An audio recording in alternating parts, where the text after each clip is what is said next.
প্রেমে পড়ার মতো এত আনন্দদায়ক কিছু কি আছে পৃথিবীতে? আমি এখনো একটা মেয়েকে অসম্ভব ভালোবাসি, অসম্ভব। কে সে? এটা বলা ঠিক হবে না, ওর ক্ষতি হবে।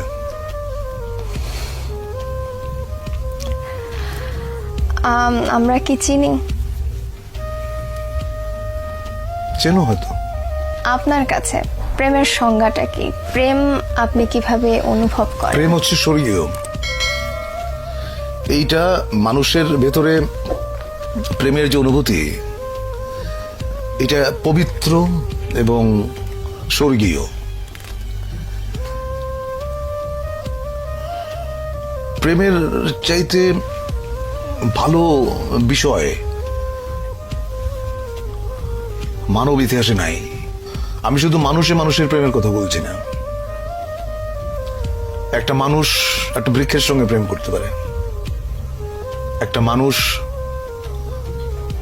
তার বাসার জানালার পাশে যে গাছটি আছে সেখানে যেটা দোয়েল পাখি বসে, সে তারও প্রেমে পড়তে পারে, তাই না? সাধারণত আমরা প্রেম বলতে বুঝি খুব ছোট্ট কথা, সেটা হচ্ছে যে একটা ছেলে একটা মেয়ে। ব্যাপারটা কিন্তু সেরকম না, তাই না? ধরো যেমন আমাদের প্রফেট, তার সঙ্গে আল্লাহর যে প্রেম, এটাকে তুমি কিভাবে ডিফাইন করবে? এটা ডিফাইন করা সম্ভব না। You have to feel it in your heart. প্রেম হচ্ছে এরকম। আমি একটু মানব প্রেমের মধ্যেই থাকছি। অনেকে বলেন যে প্রেমে পড়লে হৃদয়ে হার্টে ব্যথা করে, অনেকের পেটে ব্যথা করে, অনেকের মাথায়ও ব্যথা করে। তো আপনার ক্ষেত্রে প্রেমে পড়লে সেই ব্যথাটা কেমন? সেটা তোমার মনে হয় যে পেটের উপর একটা প্রজাপতি নাচতেছে, এবং প্রেমের ব্যথার মতো এত মিষ্টি ব্যথা বোধহয় পৃথিবীতে নাই। তো প্রজাপতি নাচলে কেমন লাগে সেটা একটু আপনার কাছ থেকে শুনি। এটা তোমার সুরসুরি জাতীয় একটা জিনিস, এটা আসলে বোঝানো সম্ভব না। তুমি হয়তো কাউকে ভালোবাসো বা কারো প্রেমে পড়েছো, তুমি তোমারটা তোমার মতো করে বুঝবে, আমি আমারটা আমার মতো করে বুঝবো। আচ্ছা, আপনার ওই যে ক্যামেরাম্যান যে আছে এখানে, কি নাম তোমার? হ্যাঁ, ছোটন। ছোটন। ছোটন ওর প্রেমের অনুভূতি কি এটা ও বুঝবে, ওটা তো আমি বুঝবো না। আমি যখন বালক ছিলাম তখন প্রেম বলতে যেটা বুঝতাম, পরিণত বয়সে এসে আমি দেখলাম প্রেম আসলে অন্যরকম। পার্থক্যটা কি? পার্থক্যটা অনেক অনেক অনেক। আমাদের ধরো যেমন প্রথম প্রেমের যে অনুভূতি, সেটা হচ্ছে যে বই পড়ে, শরৎচন্দ্র বা বঙ্কিমচন্দ্র পড়ে প্রেম সম্পর্কে একটা ধারণা মাথায় ছিল। ওইটা আসলে প্রেমের অনুভূতি না। প্রেমের অনুভূতি একেবারেই অন্যরকম, একেবারেই। এটা এক একজনের কাছে এক এক রকম, এটা কেউ কাউকে বলে বোঝাতে পারবে না। প্রথম প্রেমের কথা বলছেন, সেটা বইয়ের কথা বললেন, কিন্তু প্রথম মানব প্রেম যদি বলি সেটা হচ্ছে আমি তখন অনেক ছোট। কত বয়স? বয়স কত হবে তখন? এই ধরো 14-15। তখন প্রেমে পড়লাম এক গার্লস স্কুলের ম্যাডামের, যার বয়স ধরো আমার চাইতে 20 বছর বেশি। ওইটা আমার প্রথম প্রেমে পড়া। প্রেমে বহুবার পড়েছি, বহুবার। প্রেমে পড়ার মতো আনন্দ বোধহয় আর কিছুতে নাই। কিন্তু একটা জিনিস মাথায় থাকতে হবে, সেটা হচ্ছে যে কাউকে হার্ট করে, কাউকে বেদনা দিয়ে প্রেমে পড়ার মতো এরকম গরিত কাজ বোধহয় পৃথিবীতে নাই। তুমি যখন কাউকে ভালোবাসবে, এক বুক সমুদ্র নিয়ে ভালোবাসতে হবে তোমাকে, এক বুক সমুদ্র নিয়ে। তা না হলে সে প্রেমের কোনো অর্থ নেই। আমার কেন জানি মনে হয় যারা খুব সুন্দর করে কথা বলতে পারেন তারা অনেক সুন্দর করে লেখেনও। তা আপনি এত সুন্দর করে কথা বলেন, আপনি কেন লেখেন না? আমি সুন্দর করে কথা বলি কিনা জানি না, তবে আমি যেটা বুঝি আমি সেটা বলি। আমি মিথ্যে পছন্দ করি না। আচ্ছা, মিথ্যে কথা যে বলি না এটা বললে পাপ হবে, মিথ্যে মাঝে মাঝে বলতে হয়। এখন একটা মেয়ে দেখতে হয়তো অত ভালো না, সে হয়তো জিজ্ঞেস করলো যে আমাকে কেমন লাগছে, তো আমাকে বলতে হয় চমৎকার। এটা মিথ্যাচার না, এটা একটা মানুষকে তুমি যখন আনন্দ দাও এর মধ্যে পুণ্য আছে, সেই পুণ্যটা তুমি অর্জন করলা। আপনার প্রেমে কতজন মেয়ে পড়েছে যদি প্রশ্নটা করি? সেটা তো আমি বলতে পারবো না, সেটা মেয়েদের জিজ্ঞেস করতে হবে। আপনার কাছে কেউ এসেছে এরকম কিছু বলে? আমার যদি এখনো ফোন আসে এবং অদ্ভুত অদ্ভুত কথা। কেমন? একটা মেয়ে একদিন ফোন করে বললো আমাকে বিয়ে করেন। আমি বললাম তোমার বয়স কত? ও বললো আমার বয়স 22। আমি বললাম যে আমি তোমার ঠাকুরদার বয়সী, টেলিফোন রাখো। এখনো প্রচুর ফোন আসে এবং আমার খুব মানে খুব অদ্ভুত লাগে যে এটা তো বিয়ে করার বয়স না। আচ্ছা, তো আপনি বলছেন যে আপনাকে যারা ভালোবেসেছে কারা কতজন সেটা আপনি বলতে পারবেন না, মেয়েরা বলতে পারবে, কিন্তু আপনার কাছে যারা পৌঁছেছে, আপনার পর্যন্ত যারা পৌঁছেছে, তারা তাদের এক্সপ্রেশনস গুলো কিরকম ছিল আপনার কাছে? আমাদের ইয়ারমেট একটা মেয়ে ছিল, ওর সঙ্গে বহু বছর পরে, প্রায় 20-21 বছর পরে দেখা হলো। ওর হাজবেন্ডের সঙ্গে পরিচয় করা দিল। উনি আমার সঙ্গে হ্যান্ডশেক করে বললেন ও আপনি সেই। তো আমি তো বুঝি না আপনি সেই মানে। তো আমি বললাম আপনি সেই মানে? তখন মেয়েটা বলল, আমাদের ইয়ারমেট,